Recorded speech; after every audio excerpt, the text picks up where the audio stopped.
इंधन आणि रासायनिक खतांच्या वाढत्या दरवाढीच्या निषेधार्थ तिवसा तालुका काँग्रेस कमिटीतर्फे तहसील कार्यालयासमोर आंदोलन करण्यात आलं। यावेळी तहसीलदारांच्या मार्फत शासनाला निवेदन सादर करण्यात आलं। केंद्र सरकारच्या धोरणांवर टीका करत कार्यकर्त्यांनी महागाईने जनता त्रस्त, सरकार मात्र मस्त अशा घोषणा दिल्या।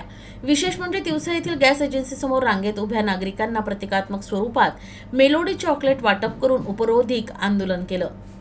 पेट्रोल, डिझेल आणि गॅसच्या दरात तत्काळ कपात करावी, खतांच्या वाढलेल्या किमती नियंत्रणात आणाव्या, तसंच शेतकऱ्यांना बॅरेलमध्ये डिझेल उपलब्ध करून द्यावं अशी मागणी आंदोलकांनी केली।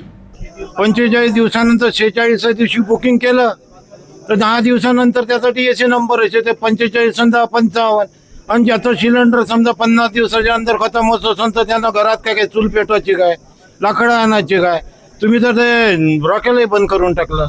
कमीत कमी ते तरी चालू ठेवायला पाहिजे होतं। आई गेली, बाई गेली, वाकाय हाती आली, अशी कथा झाली।